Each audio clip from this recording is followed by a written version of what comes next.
In this video, I'm going to show you how to upload photos to your Canva app. So let's go make sure that Canva has access to our photo gallery. So let's go to settings and we're going to scroll down to the bottom where it says apps, and let's go find our Canva app. Once you're there, you want to go ahead and click on photos, and as you see, mine has full access. Make sure this is turned on, that way the app can actually go through your photos and videos and stuff like that.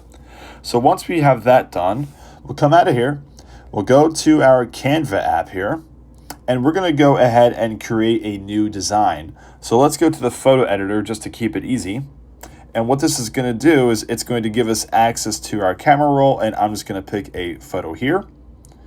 Once this is uploaded, and it's, as you see it's still uploading, we'll be able to edit it and upload it. But from here, you can do a lot of filters and cropping and all kinds of adjustments to this photo.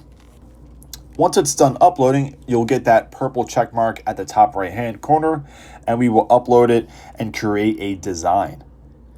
So from here, it's really up to you what you want to do with the photo. I'm just going to go ahead and hit the check mark at the bottom right hand corner, and that's going to solidify the project. But that's it. It's super simple and super easy. If you do want to go back to the original homepage, go to the top left hand corner here, and you can go ahead and find that project in your designs at the very bottom here. But that's it. It's super simple and super easy to go ahead and upload photos to your Canva app and then go ahead and start designing with it.